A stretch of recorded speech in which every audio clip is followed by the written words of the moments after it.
বাংলার রাজনীতিতে গুজব প্রচার আর পাল্টা প্রচারের লড়াই নতুন কিছু নয়, কিন্তু যখন সেই লড়াই নিত্য প্রয়োজনীয় জিনিস, এই যেমন ধরুন রান্নার গ্যাস বা এলপিজিকে কেন্দ্র করে হয়, তখন বিষয়টি শুধু আর রাজনৈতিক থাকে না, একেবারে সরাসরি সেটা সাধারণ মানুষের জীবনে প্রভাব ফেলে। সাম্প্রতিক সময়ে বাংলার বিভিন্ন জায়গায় শোনা যাচ্ছে গ্যাস নেই, সরবরাহ বন্ধ, সংকট আসছে, এই ধরনের কথা। আর এরই মধ্যে আবার অন্য একটি বয়ান সামনে এসেছে, গ্যাসের কোনো অভাব নেই, বরং আন্তর্জাতিক পরিস্থিতির মধ্যেও সরবরাহ ঠিক রাখতে কেন্দ্রীয় সরকার একেবারে সক্রিয় ভূমিকা নিয়েছে। আর এই দ্বন্দ্বের মাঝখানে সাধারণ মানুষ পড়েছেন বিভ্রান্তিতে। তাহলে আসল সত্যিটা কি? সত্যিই কি গ্যাসের অভাব হচ্ছে, নাকি এটি অতিরঞ্জিত আতঙ্ক? আর এই প্রেক্ষাপটে শিবালিক আর নন্দাদেবী নামের দুটি এলপিজি ট্যাঙ্কারের আগমন ঠিক কতটা গুরুত্বপূর্ণ, এই দীর্ঘ বিশ্লেষণধর্মী প্রতিবেদনে আমরা বিষয়টি বিভিন্ন দিক থেকে আপনাদের সামনে তুলে ধরব। গত কয়েক সপ্তাহে সোশ্যাল মিডিয়া, হোয়াটসঅ্যাপ গ্রুপ, স্থানীয় বাজার, সব জায়গায় এক ধরনের কথাবার্তা সরাতে শুরু করেছে বা ছড়িয়ে পড়েছে, গ্যাস পাওয়া যাচ্ছে না, আগামী দিনে সিলিন্ডার মিলবে না, আগে থেকে মজুত করে রাখুন। এই ধরনের বার্তা খুব দ্রুত ছড়িয়ে পড়ে, বিশেষ করে গ্রামীণ এলাকা এবং শহরতলিতে এই আতঙ্ক বেশি চোখে পড়ে। কিন্তু এই ধরনের গুজবের একটা বড় সমস্যা হলো এগুলো বাস্তব পরিস্থিতিকে বিকৃত করে, ফলে চাহিদা হঠাৎ বেড়ে যায়, যা সাময়িকভাবে সরবরাহে চাপ তৈরি করে। আর সেই চাপই আবার নতুন করে সংকটের অনুভূতি তৈরি করে। সরকারি তথ্য আর সাম্প্রতিক ঘটনা প্রবাহ বলছে পুরোপুরি সরবরাহ বন্ধ হয়ে যাওয়ার মতো পরিস্থিতি তৈরি হয়নি, বরং ঠিক উল্টোটা, বিশ্বজুড়ে যুদ্ধ পরিস্থিতির মধ্যেও ভারত তার এলপিজি সরবরাহ বজায় রাখতে পেরেছে। এই প্রেক্ষাপটে সবচেয়ে গুরুত্বপূর্ণ হলো দুটি বড় এলপিজি ট্যাঙ্কারের আগমন, অর্থাৎ শিবালিক আর নন্দাদেবী। এই দুটি জাহাজই যুদ্ধবিধ্বস্ত হরমুজ প্রণালী পেরিয়ে ভারতে পৌঁছে গিয়েছে। বিশ্বের অন্যতম গুরুত্বপূর্ণ জলপথ হরমুজ প্রণালী আপনারা জানেন। মধ্যপ্রাচ্যের তেল আর গ্যাসের বিশাল অংশ এই পথ দিয়ে প্রত্যেক দিন রপ্তানি হয়। বিশ্বের প্রায় 20% জ্বালানি সরবরাহ হয় এই পথের ওপর বা এই পথ দিয়ে যাতায়াত করে। ফলে এখানে কোনো সমস্যা হলে তার প্রভাব যে গোটা বিশ্বে পড়বে তার বলার অপেক্ষা রাখে না। বর্তমানে ইরানকে ঘিরে সংঘাতের কারণে এই অঞ্চল অত্যন্ত অস্থির, ফলে জাহাজ চলাচল ঝুঁকিপূর্ণ। আর এই অবস্থায় ভারতীয় জাহাজগুলির নিরাপদে এই পথ পার হওয়া, সেটাই একটা বড় সাফল্য। প্রথমে আসি শিবালিকের কথায়। এটি গুজরাটের মুন্দ্রা বন্দরে পৌঁছায়। এই জাহাজে ছিল 46,000 মেট্রিক টনেরও বেশি এলপিজি, যা দিয়ে প্রায় 32.4 লক্ষ গৃহস্থলী তাদের সিলিন্ডার ভরানো সম্ভব। একটি জাহাজই প্রায় একদিনের এলপিজি আমদানি চাহিদা মেটাতে পারে। এই তথ্য থেকে এটা বোঝা যাচ্ছে এর গুরুত্ব ঠিক কতটা।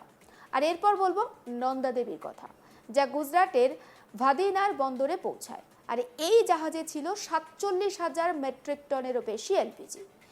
এই ধারাবাহিক আগমন একটি বড় বার্তা দেয়, অর্থাৎ সরবরাহ চ্যানেল এখনো সচল। এ বিষয়ে দীনদয়াল উপাধ্যায় বন্দরের চেয়ারম্যান সুশীল কুমার সিং তার সঙ্গে কথা বলেছিলেন আজ তাকের প্রতিনিধি। একবার শুনে নিন সেই কথোপকথন। ये जो जहाज आया है, क्या प्रक्रिया शुरू हुई और किस तरह ये जहाज जो है वो आगे प्रोसेस होगा? देखिए, जैसा आपको पता है, नंदा देवी वेसल है जो आया है और 46,500 मेट्रिक टन एलपीजी लेकर के ये आया है। और ये यहाँ पे शिप टू शिप ट्रांसफर होगा, एंकरेज पे, हाई सीज में होगा, वाड़ीनार के बर्थ पे नहीं है, ये एंकरेज में ही उसका ट्रांसशिपमेंट हो रहा है। तो वो एक BW बर्च नाम का डॉटर वेसल है, ये पूरी क्वांटिटी इसमें ट्रांसफर होगी। और जो हम लोगों के पास कम्युनिकेशन है उसमें इंडियन ऑयल से, वो ये उधर जाएगा, eastern part of the country में जाएगा, तो एनोर और हल्दिया पोर्ट की तरफ जाएगी। सर, ये जो जहाज आया है कितने बजे आया और अब कितने बजे जो है ये प्रोसेस शुरू होगा? कितना टाइम लगेगा? कब तक ये दोनों जहाज जो हैं, जो डॉटर वेसल है, वो पश्चिमी भारत, पूर्वी भारत पहुंचेंगे? देखिए, जहाज जो है आज अर्ली मॉर्निंग 2:30 AM पे आया है, 2:30 पे। और जो इसका डॉटर वेसल है जिसमें इसको ट्रांसफ़र करना है, वो भी आ गया है।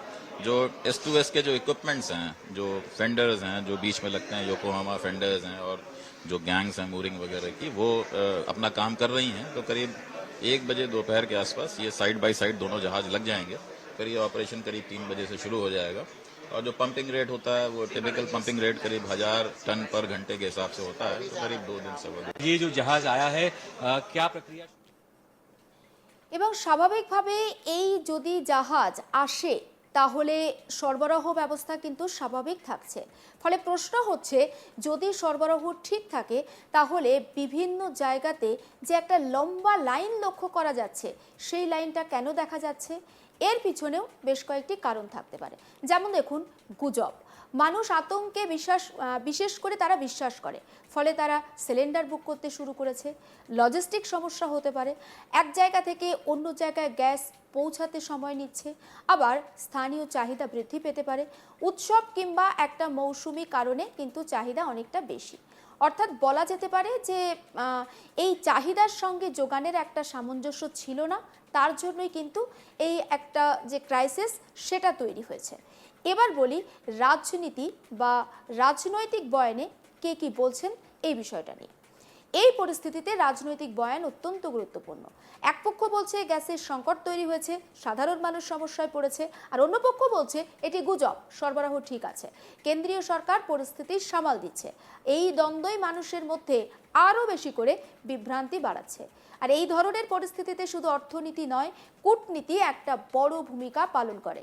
ভারতকে একসঙ্গে একাধিক দেশের সঙ্গে সম্পর্ক বজায় রাখতে হয়, যেমন ধরুন ইরান, পাশাপাশি ইসরায়েল, কারণ প্রত্যেকটা দেশের সঙ্গে ভারত কৌশলগতভাবে যুক্ত, আমেরিকা। আর এই ভারসাম্য বজায় রাখার ফলেই সরবরাহ সচল রাখা সম্ভব হচ্ছে। আজকের ভারতে এলপিজি একটা অপরিহার্য জিনিস আমরা জানি। গৃহস্থলী রান্না, ছোট ব্যবসা এবং রাস্তার ধারে দোকান, সব ক্ষেত্রেই এটি ব্যবহার করা হয়। বিশেষ করে উজ্জ্বলা যোজনার পর এলপিজি ব্যবহারের পরিমাণ তো ব্যাপকভাবে বেড়ে গিয়েছে। যদি সরবরাহে সামান্য সমস্যা হয় তার সবচেয়ে বেশি প্রভাব পড়ে ছোট ব্যবসায়ীদের ওপর। যেমন হোটেল, চায়ের দোকান কিংবা রাস্তার ধারে যে সমস্ত খাবারের স্টল রয়েছে, গ্যাস না থাকলে এদের ব্যবসা একেবারে বন্ধ হয়ে যায় এবং সাম্প্রতিক সময়ে সেটা দেখাও যাচ্ছে। বর্তমান পরিস্থিতিতে কয়েকটি গুরুত্বপূর্ণ প্রশ্ন এর থেকে উঠে আসে। আমরা কি অতিরিক্ত তাহলে নির্ভরশীল হয়ে পড়ছি? বিদেশ থেকে আমদানির ওপর নির্ভরতা কমানো আদৌ কি সম্ভব? বিকল্প উৎস কি? এই প্রশ্নগুলো উঠছে। অন্য দেশ থেকে সরবরাহ বাড়ানো আদৌ যাবে কি? দেশীয় উৎপাদন, বিশেষজ্ঞরা বলছেন কয়েকটি দীর্ঘমেয়াদী সমাধানের কথা, যেমন জ্বালানির উৎস বৈচিত্র্যময় করা, স্টোরেজ বাড়ানো এবং আরও নবায়নযোগ্য গ্যাসের যোগানের উপরে জোর দেওয়া। এই পরিস্থিতিতে বারবার একটা কথা বলতে হচ্ছে, আপনারা আতঙ্কিত হবেন না, বরং সচেতনতা অত্যন্ত জরুরি, আর অপ্রয়োজনীয় মজুত করবেন না।